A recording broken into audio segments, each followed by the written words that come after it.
वरहमतुल्लाहि वबरकातुहू नहमदुहु व नुसल्ली अला रसूलिहिल करीम अम्मा बाद। ये हमारी 5 मिनट कुरान तफसीर क्लास है और आज काफ़ी लंबे अरसे के बाद हमने इसका सिलसिला दोबारा शुरू किया है और अब इंशाअल्लाह अज़्ज़ा वजल बिला नागा के इस सिलसिले को जारी रखने का हमारा इरादा है।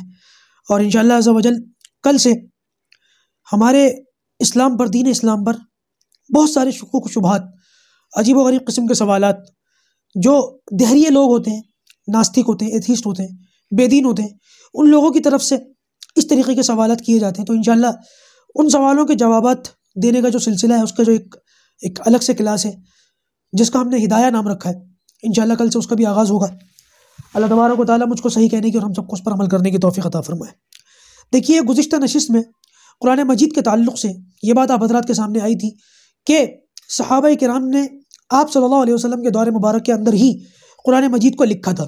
बाकायदा उसको नबी करीम सल्लल्लाहु अलैहि वसल्लम ने सहाबा किराम से लिखवाया था और इसकी किताबत सहाबा किराम करते थे। और जो सहाबा किराम कुरान मजीद को लिखते थे उनको कातिबीन वही कहा जाता था। नबी करीम सल्लल्लाहु अलैहि वसल्लम के दौर मुबारक के अंदर कुरान मजीद का लिखना तो बहरहाल साबित हो गया, लेकिन ये बात याद रखें कि जो आज हमारे सामने कुरान मजीद की शक्ल है, एक नुस्खे के अंदर नबी करीम सल्लल्लाहु अलैहि वसल्लम के दौर मुबारक के अंदर कुरान मजीद की ये तरतीब नहीं थी, मतलब इस शक्ल में नहीं था। बाज़ सहाबा के पास एक सूरत लिखी हुई थी, बाज़ सहाबा के पास 5 सूरतें लिखी हुई थी, बाज़ के पास 10 सूरतें लिखी हुई थी और बाज़ सहाबा के पास कुरान मजीद की आयतों के साथ कुछ तफसीरी अक़वाल भी लिखे हुए थे। बाज़ सहाबा ऐसे थे जिनके पास चमड़े के अंदर कुरान मजीद लिखा हुआ था, बाज़ ऐसे थे जिनके पास दरख्त के पत्तों के ऊपर कुरान लिखा हुआ था। बहरहाल कुरान मजीद की जो एक किताबी शक्ल है ये नहीं थी, अलग अलग नुस्खे सहाबा के पास, सहाबा किराम के पास मौजूद थे। अबू बकर सिद्दीक़ रज़ी अल्लाह ताला के दौर खिलाफत के अंदर इसका मौका है। हज़रत ज़ैद बिन साबित कहते हैं कि मुझे अबू बकर सिद्दीक़ ने बुलवाया, जब मैं पहुंचा तो मैंने देखा हज़रत उमर साथ में बैठे हुए। नबी करीम सल्लल्लाहु अलैहि वसल्लम के दौर मुबारक के बाद कुरान मजीद को जमा करने की भी ये पहली तरतीब है। अबू बकर सिद्दीक़ कहते हैं कि अबू बकर सिद्दीक़ ने मुझसे कहा, ज़ैद बिन साबित फरमाते हैं कि अबू बकर सिद्दीक़ ने मुझसे कहा कि अभी अभी उमर मेरे पास आए हैं और उन्होंने मुझसे कहा है कि जंग यमामा के अंदर बहुत से सहाबा किराम ऐसे हैं जो कुरान मजीद के हाफिज़ थे लेकिन वो शहीद हो गए और सहाबा किराम अलग अलग महाजात पर गए हैं। तो कहीं ज़्यादा सहाबा किराम जिनको कुरान मजीद याद है, अगर ये लोग ज़्यादा से ज़्यादा शहीद होते रहे तो बहुत मुमकिन है कि कुरान मजीद का एक बहुत बड़ा हिस्सा ज़ाया हो जाए। तो लिहाजा बेहतर ये है कि क्यों ना इसको लिखवा लिया जाए। और ये राय हज़रत उमर फ़ारूक रज़ी अल्लाह ताला ने सबसे पहले अबू बकर सिद्दीक़ को दी। अबू बकर सिद्दीक़ ने हज़रत उमर फ़ारूक को ये जवाब दिया कि जो काम नबी करीम सल्लल्लाहु अलैहि वसल्लम ने नहीं करवाया मैं उसको कैसे करूँ। तो अबू बकर सिद्दीक़ से हज़रत उमर फ़ारूक फरमाने लगे, खुदा की कसम ये काम खैर ही खैर है।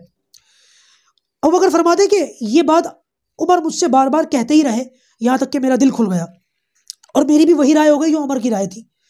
उसके बाद अबू बकर सिद्दीक़ रज़ी अल्लाह ताला ने हज़रत ज़ैद बिन साबित से फरमाया कि ज़ैद, ये काम मैं तुम्हें देता हूँ, तुम कुरान मजीद को लिखो, तुम दयानतदार आदमी हो, तुम पर हमें किसी किस्म का शक व शुबा भी नहीं और नबी करीम सल्लल्लाहु अलैहि वसल्लम के दरबार के अंदर तुम उन लोगों में शुमार किए जाते थे जो कुरान मजीद को लिखते थे, तो लिहाजा तुम ये काम करो।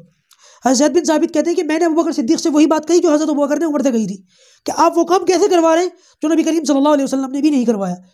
तो अबू बकर सिद्दीक़ ने फरमाया कि खुदा की कसम ये काम खैर ही खैर है। ज़ैद बिन साबित कहते हैं कि अबू बकर सिद्दीक़ मुझसे ये बात बार बार कहते रहे, यहाँ तक कि मेरा भी दिल खुल गया और मेरी भी वही राय हो गई जो अबू बकर सिद्दीक़ और हज़रत उमर फ़ारूक रज़ी अल्लाह ताला अन्हुमा की थी।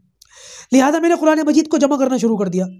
कहते हैं कि अगर ये लोग मुझसे पहाड़ भी उठवा लेते तो वो काम करना भी मेरे लिए आसान होता, लेकिन जो काम इन्होंने मेरे ज़िम्मे लगाया ये मेरे ऊपर इतना भारी था। बहरहाल मैंने लोगों के पास जो कुरान मजीद के नुस्खे थे उनको जमा करना शुरू कर दिया। ये जिम्मेदारी ज़ैद बिन साबित की थी, लेकिन अबू बकर सिद्दीक़ रज़ी अल्लाह ताला ने इस काम में हज़रत उमर फ़ारूक को भी इनके साथ लगा दिया। अब देखिए कि कुरान मजीद को बाकायदा एक जगह लिखने के लिए हज़रत ज़ैद बिन साबित ने क्या शक्ल इख्तियार की। ये खुद भी कुरान के हाफिज़ थे, ये चाहते तो अपनी याददाश्त की बुनियाद पर पूरा कुरान लिख लेते। उस मौके पर बहुत सारे सहाबा किराम ऐसे थे जिनको कुरान मजीद हिफ्ज़ याद था, ये चाहते तो 4-6 लोगों को 10 लोगों को जमा करके सर जोड़ कर बैठा लेते और कुरान मजीद को लिख लेते। या इसके अलावा एक तरतीब और थी, सहाबा किराम के पास अलग अलग नुस्खे थे, ये उनमें से सब नुस्खे ले आते, उनको एक जगह जमा करते, एक नुस्खा उतार लेते, ये शक्ल भी इख्तियार कर सकते थे। लेकिन हज़रत ज़ैद बिन साबित रज़ी अल्लाह ताला अन्हु की कुरान मजीद को जमा करने की जो एहतियाती तदबीर थी उसका अंदाज़ा इस बात से लगाइए कि उन्होंने इनमें से किसी एक शक्ल को इख्तियार नहीं किया, बल्कि सारी शक्लों को बरूए कार लाकर सबको जमा करके फिर कुरान मजीद को तैयार किया। बाकायदा सहाबा किराम के अंदर ऐलान करवा दिया कि जिसके पास भी कुरान मजीद के जितने भी नुस्खे लिखे हुए सब मेरे पास लेकर के आए। और जब कोई सहाबी इनके पास कुरान मजीद का नुस्खा लेकर के आता था तो सबसे पहले उसको वसूल करते थे और इस बात का जो है पता लगाते थे कि बाकायदा ये जो नुस्खा इनके पास है ये नबी करीम सल्लल्लाहु अलैहि वसल्लम के ज़माने के अंदर लिखवाया गया या नहीं। और फिर जब ये हो जाता था कि हाँ अल्लाह के रसूल के ज़माने में लिखवाया गया, तो फिर इस पर 2 गवाह लाए जाते थे कि पहले 2 गवाह लाओ। 2 आदमी इस बात की गवाही देते थे कि हाँ ये अल्लाह के रसूल सल्लल्लाहु अलैहि वसल्लम के ज़माने मुबारक का लिखा हुआ है। उसके बाद ज़ैद बिन साबित उसको अपने जहन से तकाबुल करते, जो उनको याद था उससे देखते। दूसरे नंबर पर हज़रत उमर फारूक रज़ी अल्लाह ताला अन्हु, उनसे भी इसका दौर करवाते कि मैंने देख लिया, एक मरतबा आप भी नज़रसानी कर लीजिए। उसके बाद सहाबा किराम के जो पुराने नुस्खे थे उनसे भी उसका तकाबुल करते, और फिर उसके बाद कुरान मजीद को लेकर के जमा किया जाता। इसी तरीके से लक़द जाअकुम रसूलुम मिन अनफुसिकुम, ये 2 आयतें हैं, ये कहीं नहीं मिली, हज़रत अबू खुज़ैमा रज़ियल्लाहु ताला के पास मिली, उसके बाद इसको जमा किया गया। लेकिन ये बात याद रखें कि हज़रत अबू खुज़ैमा के पास ये 2 आयतें मिलने का ये मतलब नहीं है कि उस ज़माने में ये 2 आयतें किसी और के पास लिखी भी नहीं थी, ये किसी को याद नहीं थी। कई लोगों के पास लिखी हुई थी, कई सहाबा किराम को याद थी, लेकिन ये जो 3-4 शर्तें कुरान मजीद को जमा करने की थी, इसके एतबार से हज़रत अबू खुज़ैमा ही वो शख्स थे जिनके पास कुरान मजीद की ये 2 आयतें मौजूद थी। बहरहाल इस तरीके से अबू बकर सिद्दीक़ रज़ी अल्लाह ताला के दौर खिलाफत के अंदर कुरान मजीद को जमा करके एक किताबी शक्ल दी गई। और इससे पहले कि कुरान मजीद की जो तारीख़ है, आप उन तमाम जो है क्लासेस को और उनकी जो नशिस्तें उनको देखें, तो इंशाअल्लाह ये सारी की सारी बातें आपको समझ में आ जाएंगी। इंशाअल्लाह अगली नशिस्त में से आगे की बात लेकर के हाजिर होते हैं। परवरदिगार जो कहा गया सुना गया, हमें उन बातों पर अमल करने की तौफीक अता फरमाए। अस्सलामु अलैकुम व रहमतुल्लाहि व बरकातुहू।